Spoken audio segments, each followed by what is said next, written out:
Hello, hello, hello, my beer-loving friends. Glad you can be with me today. I am going to be reviewing the Belhaven 90-pound or 90 whatever Wee Heavy Scottish Ale. Now, I've had a Scottish Ale before. I've had a Wee Heavy before. They're really pretty good. I enjoy them. This I've actually had Belhaven before too as well. I don't think it was this one, but I expect a lot of great things from it. So we're going to dive right into it. We're going to go ahead and get into it. It's going to be the Belhaven Wee Heavy. We're going to find out what makes it tick, and we're going to do it on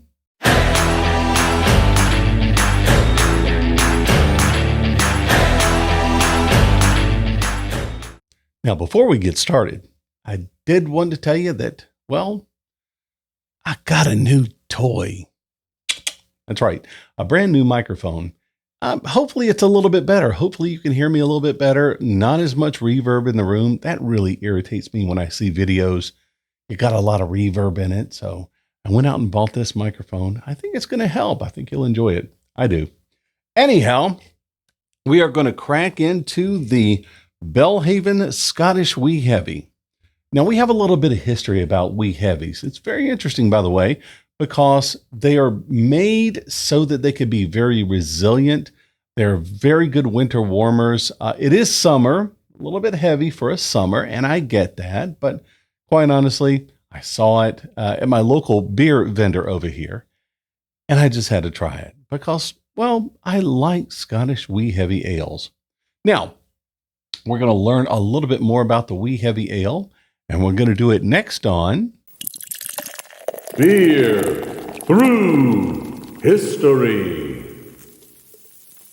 Scottish Wee Heavy Ale, often simply referred to as Wee Heavy, is a distinguished style of strong ale hailing from Scotland.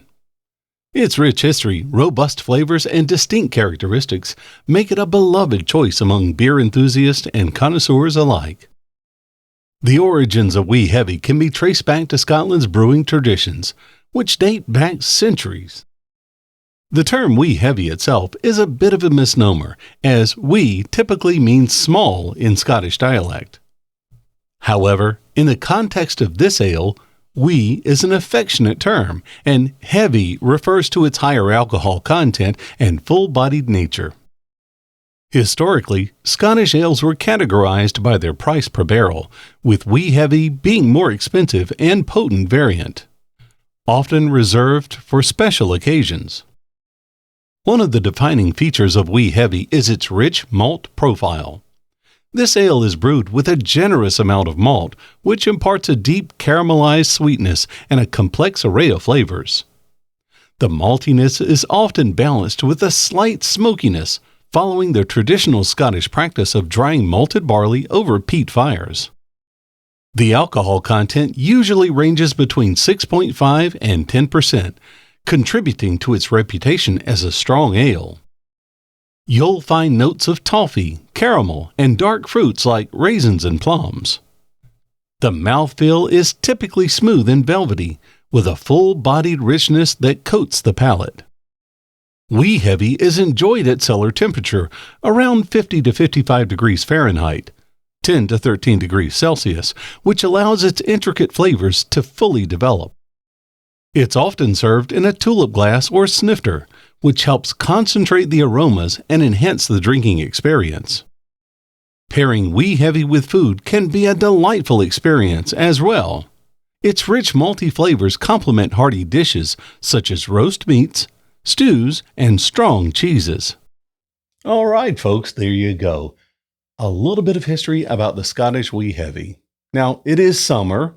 As you can see, I got my summer attire on, and it's a little warm. A Scottish Wee Heavy wouldn't necessarily be a great idea during this time of year, but I was over at my little beer vendor over here. I found it, and I just had to try it. I mean, I've had Belhaven before. In this case, I know it's not going to let me down, but that's part of it, right? That's part of the adventure. Now, to give you a little idea of what we're going to do here today, we're going to be drinking this out of our tulip glass. Now, tulip glasses are unique in the fact that they come up like a bowl, and then they come very close around the top. And it's designed so that As the gases are given off from the beer, it's going to get into your nose. It's going to give you a nice smell up front. So you're going to be smelling a lot of the good malt characteristics, any of the tastes that come through with this beer. And there are going to be some great tastes that are coming through. I'm excited. I get that it's going to be toffee, but I want to have some other flavors to it that are just spectacular. I think we're going to have that. Now, so I got my tulip glass here. I got my bottle. I got my bottle opener. This is, by the way, shameless plug, O'Dell Brewing in Fort Collins, Colorado. If you ever get to go there, definitely go. They got some great beers out there. Now, we're going to see if we can open this and hear what it sounds like. Okay, not much of a hiss to it, but that's okay. I like it when it hisses. It just, psst, you know, that kind of thing. I'm going to put my little cap up there. Decorate my little area here where I put my bottle opener. Now, remember, we're going to be judging these on the 5 categories of the Beer Judge Certification Program areas, the categories. Now, we're going to go with the aroma first, and then the appearance, the taste, naturally, the mouthfeel, and the overall impression. I don't think this beer is going to disappoint one bit. So let's go ahead and pour this. Now, generally speaking, I usually pour about a 45-degree angle. I usually pour it into the glass, and this has been chilled. It's on the top shelf of my refrigerator, so it's not completely the temperature as to what they said in the description there on the beer through history, but it's actually cold enough that it's not freezing, it's not frozen, and I did not chill the glass. I like to have, for these heavies, I like to have a glass that's room temperature, just for the sake. Now, we're going to pour it. Lovely. Since it didn't show up with a bunch of head, I'm actually going to tilt it up and pour it with a little bit more aggression and give it that head right there to make sure that that's going to be a little, it's not going to be completely glass proud. This is a little bit larger of a glass for this. It's about a pint. This is going to be 11.2 fluid ounces, so not quite a 12 ounce. So it looks like a lot of the head is gone on this. I can understand that. I didn't expect a lot of effervescence. I didn't expect a lot of head on it. It is a wee heavy, so yes, it can indeed not retain a lot of the head. It's not very carbonated. We're going to smell it. You know, it smells like a port wine. It smells like a good port wine or something like that, maybe a sherry. But I really think it's more like a port wine. Oh, yes. If you've ever had a good red, tawny port wine, that's what this smells like. Unmistakable. Unmistakable. Okay. Now let's get into the color, the appearance. In this tulip glass, the tulip glass is a little bit bulbous, so it's not going to show exactly the right color. So when I poured it, it was more, I don't know, toffee colored. It was a little bit more yellow, a little bit more toffee colored. This right here is pretty doggone dark, and especially in the tulip glass. I could tell you, I could put my little white card behind it. I don't think it's going to matter, but that's really kind of the color that you're looking at there. Okay. Quite dark. Okay. I believe I said an SRM of about 20 to 25. It could be a little bit darker than that. I could be quite wrong about that, but that's what I believe it to be.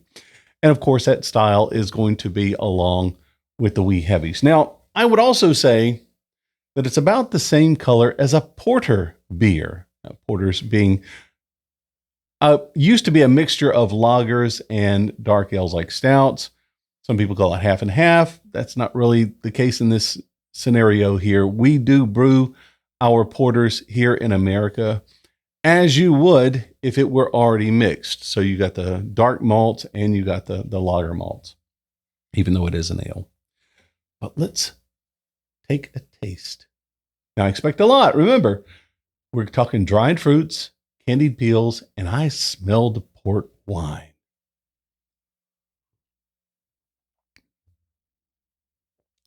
I mean, unmistakable. I can taste the sweetness. I can taste the candied peel. It's not a candied peel like you would, like an orange candied peel. It's going to be the candied fruit. Yes. Again, yes. I mean, I can't say it enough. Port wine. Come on. Lovely stuff.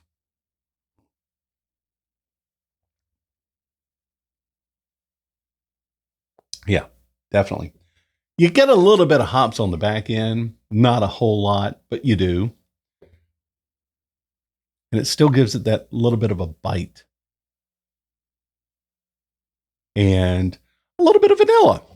Believe it or not, I am pulling a little vanilla, some toffee, naturally. You're going to get that candy sweetness, that vanilla sweetness, that cake sweetness. So when they're talking about a Christmas cake in the glass, yes, it's like a Christmas cake in a glass. I would definitely agree. I would definitely agree it would be like eating a nice fruited cake with a port wine. Wow, I come back to the port wine a lot. Yes, that's the first thing that hit me. I'm going to take another taste of it.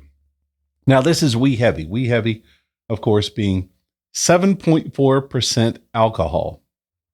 If you drink a lot of these, you're going to be crawling home. I can guarantee you that. Now, as for the mouthfeel, it's clean enough. You still get that malt sweetness that sticks with you.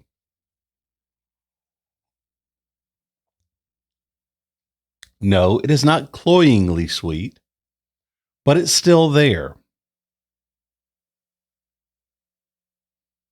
Yeah, you're still going to get kind of a dryness.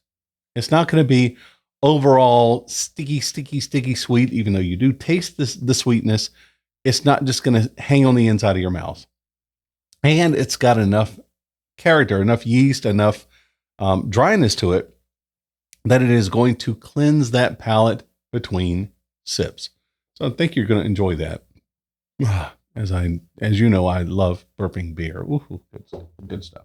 Okay, now, as for the overall, let's see. So we did the aroma, we did the appearance, we did the taste, we did the mouthfeel. Now we're going to do the overall impression. Belhaven, lovely stuff. And I could be wrong. I'm actually going to look this up a little bit more. I think Belhaven is actually brewed in England. We may have done a review on beers. I want to say it was Wexford Cream Ale. Maybe I'm wrong, but I think it was that. And I think it was actually brewed no, it's actually brewed in England, in Dunbar. It's actually brewed in Dunbar, Scotland.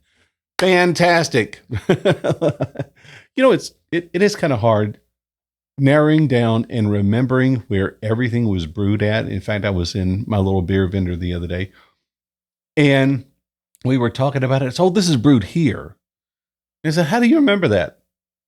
I just do. But at least we know Scotland. Fantastic. So what do I think? I think you should get some. I wouldn't drink it all the time. It's not the cheapest stuff in the world. It is a specialty beer. It's something you want to drink during the winter, something you want to just kind of sit back, maybe have a little bit of, what would it pair with? They say it would pair with something like a stew or a meat or something like that. And I agree. It's a little heavy for that. I would say something that you would eat in winter, maybe lamb. Okay, maybe lamb. I don't think chicken would be a good idea. If you wanted to do like a roast, that could work. It's almost to me as if it were to be like a dessert beer, if you would. Something you would drink after that meal. Okay. So think about that. Again, overall impression, 5 out of 5 hops, 8 or 9 out of 10, score. It's lovely stuff. Go get you some. Belhaven Scottish Ale. Wee Heavy. And now we're going to find out what's inside of it on the beer specs. Coming up next. Belhaven Wee Heavy Ale. Style: Scottish Wee Heavy Ale. ABV: 7.5%. IBU: 16. SRM: 25. Well, there you go, folks. The Belhaven Wee Heavy Scottish Ale. That's all your beer specs there. I was kind of right. I was kind of right in thinking that it was somewhere in the mid-20s range for its color. It is clear, by the way. I didn't mention that. So, yeah, there you go. It said 7.5, but 7.4 is on the bottle. Okay, whatever. Anyhow, thank you for being here today. Remember, subscribe. Okay, I don't want to bump the mic. And thank you for being here today. Remember, give us some love. Ring that notification bell. Get notified the next time we have a video out. Take a look. We may have something that you want to, maybe something you've had. And if you do want us to review something, put it down in the comments there. I do read the comments. And I like hunting for beer. I've got a whole load of beer. I got a whole 6-pack box in there full of beers that I'm going to be reviewing from all over the place. More German beers than you would think. But generally speaking, some great stuff.